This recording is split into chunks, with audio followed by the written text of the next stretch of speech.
मांग बढ़ गई, मांग बढ़ गई। कहां किसकी मांग बढ़ गई, मैं आता हूं उस पर। ये जो पैसा खर्च हुआ पिछले 2-3 वर्षों में, ये पैसा सिर्फ कंजम्पशन एक्सपेंडिचर नहीं था उपाध्यक्ष महोदय, ये अधिकांश ये पैसा भ्रष्टाचार में गया। करप्शन है, ये मेरा कहना है। Corruption, consumption not corruption. It was not even consumption expenditure, it was corruption expenditure. 2G, हमारे मित्र थम्बुदराई जी यहां बैठे हैं, उठाते हैं 2G का मामला। He is become the biggest campaigner against 2G and the corruption in 2G। साथ मिलकर उसकी लड़ाई हम लोग लड़ रहे हैं कई जगह। वो क्या भयंकर करप्शन का मामला नहीं है इस देश में? हजारों हजार करोड़ का घोटाला 2G में नहीं हुआ है। Commonwealth games 1 lakh crore. Commonwealth games में कितने का बजट है? 35,000 करोड़ या कितने का? 87,000 करोड़। अब उसमें कितना बड़ा घोटाला है? रोज घोटालों की बात हो रही है, रोज घोटालों। और उसके बाद सप्लीमेंट्री को ही सप्लीमेंट कर रहा हूं, सप्लीमेंट्री को सप्लीमेंट कर रहा हूं। पैसा क्यों मांग रहे हो? पैसा क्यों मांग रहे हैं? घोटाला करने के लिए पैसा मांग रहे हैं। और उसके बाद इस साल का फिर मांगेगा 1 लाख। उपाध्यक्ष महोदय, इस साल का नारेगा का, जिसके साथ अब इन्होंने महात्मा गांधी का नाम जोड़ दिया है, नारेगा का बजट है 40,000 करोड़ रुपया। और हम सब लोग यहां बैठे हैं लोकसभा के सदस्य, हर जिले की एक ही कहानी है इस देश में। NREGA is the factory of corruption right down to the block level. It is a factory of corruption. It is the fountainhead of corruption. It is the fountainhead of corruption. You are admitting that state? और आपने, Then you say it's the factory of corruption? Mr. Narayan Swamy's contribution has been that he has taken this corruption right down to the panchayat level. Panchayat level तक आप ले गए इस corruption को। In BJP ruled state, in the implementation of employment guarantee, there is corruption. You say that. You say that. In every state, including the state of the rural development minister. मौका आएगा तो बोलिएगा, आपको भी तो मांग बढ़ी, आपको भी मौका मिलेगा। Please sit down, please sit down. मैं उस पर आऊंगा।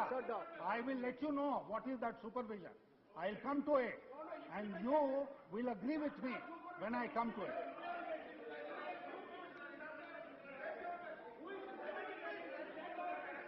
तो उपाध्यक्ष महोदय, जो बिंदु मैं आपके सामने रख रहा था वो ये था कि it was not even consumption expenditure, ये कंस्पिक्युअस कंजम्पशन एक्सपेंडिचर।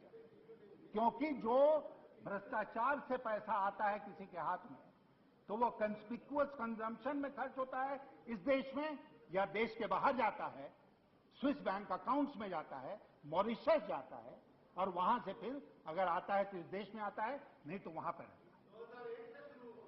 2001 से शुरू हुआ, उस पर बहस करेंगे। हाँ, तो अगर हम जस्टिफिकेशन ये हम लोगों के समय में, और जब मुझे बोलने का मौका मिलता है उपाध्यक्ष महोदय, मैं इस बात को रखता हूं कि हम लोगों ने एक बहुत बड़ी योजना शुरू की थी नेशनल हाईवेज की। वो कैसे चल रही है उस पर आज के दिन में समय नहीं मिला, लेकिन बिल्कुल नहीं चल रही, बैठ गई है, बेहतर चल रही है। आंकड़े आपके बिल्कुल बैठ गई है। वही इंफ्रास्ट्रक्चर के नाम पर, हाँ 20 किलोमीटर नहीं, 50 किलोमीटर बना दी।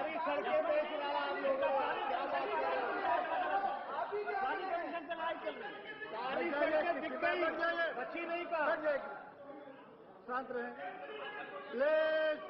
हम लोगों ने, उपाध्यक्ष महोदय, हम लोगों ने इसी तरह देश को जोड़ने वाली योजनाओं के बारे में सोचते हुए हम लोगों ने रिवर लिंकिंग की बात की और मैंने इसी सदन में खड़ा होकर कहा है कि अगर सिर्फ एक योजना ये सरकार ले ले और वो योजना है रिवर लिंकिंग के, नदियों को जोड़ने की, तो इतना बड़ा इंफ्रास्ट्रक्चर डेवलपमेंट होगा इस मुल्क में और इतना डिमांड जनरेट होगा जो कि इन्वेस्टमेंट डिमांड होगा, कंजम्पशन डिमांड या कंस्पिक्युअस कंजम्पशन डिमांड नहीं होगा, जिससे अर्थव्यवस्था आगे बढ़ेगी। लेकिन 6 साल में इस सरकार ने रिवर लिंकिंग को न केवल भुला दिया, कभी उसका जिक्र भी ये लोग नहीं करते।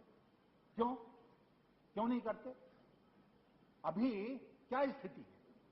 आज के दिन स्थिति यह है कि पंजाब और हरियाणा में और नॉर्थ ईस्ट स्टेट्स में बाढ़ आई है और बिहार और झारखंड जो है वो सुखाड़ के चपेट में है। कहीं सुखाड़, कहीं बाढ़, और इसी से देश को निजात दिलाने के लिए हम लोगों ने रिवर लिंकिंग की बात पूछी कि एक ऐसी योजना बनाओ जिसमें सरप्लस पानी सुखाड़ वाले क्षेत्र में जाए और वहां की कमी को दूर करे। छोड़ दिया इन लोगों ने। तो ये स्थिति आज के दिन है और वित्त मंत्री जी इस बात के पीछे छुपकर शरण नहीं ले सकते कि उनके समय ग्रोथ रेट ज्यादा हो गया और इसलिए महंगाई बढ़ी। I completely discredit that theory on the basis of what I have stated in this house. Nobody is going to buy that theory. अगर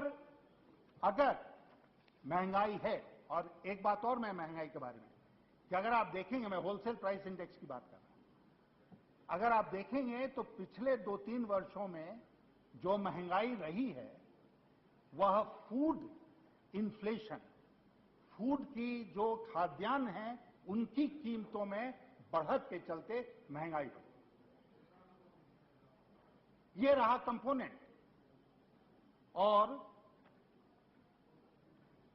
इसमें ये सरकार विफल रही। इन्हीं का ये इकोनॉमिक सर्वे बोलता है कि ये सप्लाई साइड प्रॉब्लम। मेरे ऐसा व्यक्ति बार बार जोर देके इस सदन में कहता रहा, बाहर में कहता रहा कि इस प्रकार की महंगाई से आप मॉनेटरी मेजर से नहीं निपट सकते। और पिछली बार भी बजट के ऊपर बोलते हुए मैंने वित्त मंत्री जी को सावधान किया था कि मॉनेटरिस्ट इकोनॉमिस्ट जो हैं, मॉनेटरी इकोनॉमिस्ट, उनके चक्कर में मत पड़िए। क्यों? क्योंकि इसका एडवर्स इंपैक्ट होगा ग्रोथ पर। और कैसे होगा? इस तरह होगा कि जब होलसेल प्राइस इंडेक्स बढ़ेगा तो इनको इंटरेस्ट रेट बढ़ाना पड़ेगा। बढ़ाना, आज जब आरबीआई ने इंटरेस्ट रेट बढ़ाया तो सारे बैंकों ने डिपॉजिट रेट बढ़ा दिया। अब वो जब डिपॉजिट रेट बढ़ाएंगे तो लेंडिंग रेट भी बढ़ेगा ही बढ़ेगा, तो money will become more expensive, the cost of money will go up. अब हम इंफ्रास्ट्रक्चर में रात भर में सुधार नहीं कर सकते। सड़कें जो हैं वो हैं, रेलवे जो है वो है, पोर्ट्स जो हैं वो हैं, लेकिन अगर एक जगह कोई भी सरकार जोरदार काम कर सकती है कॉस्ट, इकोनॉमी के कॉस्ट को कम करने के लिए, तो वह है इंटरेस्ट रेट के क्षेत्र। और ये जो विशेष सर्किल है of high inflation, high interest rates and a high cost economy, उस विशेष सर्किल को हम लोगों ने तोड़ा था। और आप अपने आंकड़े देख लीजिए, 14.5% जो इंटरेस्ट रेट था उससे घटकर इंटरेस्ट रेट 5.5-6% पर आ गया था हर क्षेत्र के लिए, कृषि के लिए उससे भी कम, इंडस्ट्री के लिए, सर्विसेज के लिए। और अगर इंडियन इंडस्ट्री कॉम्पिटिटिव बनी ग्लोबली तो उसके पीछे एक बड़ा कारण था that we were able to reduce the cost of money. और अब दोबारा हम उसी विशेष सर्कल की तरफ जा रहे हैं। और मैं फिर आज के दिन आगाह करना चाहता हूं, सावधान करना चाहता हूं वित्त मंत्री जी को कि they get into this trap of high inflation, high interest rates and a high cost economy, then it does not augur well for the future of our economy for growth rate. और इस विषय पर बोलते हुए मैं पूरी जिम्मेदारी के साथ एक बात कहना चाहता हूं कि अगर आपका rate of inflation double digit में है, 10.55% है, 11% wholesale price index, if your food inflation is also in double digit, तो इसका असर इस देश के गरीब के ऊपर पड़ता है ना। How many people are being pushed below the poverty line as a result of this price rise. और आप कह रहे हैं ग्रोथ करेंगे तो एम्प्लॉयमेंट बढ़ेगा। मैंने कहा था इसी सदन में बोलते समय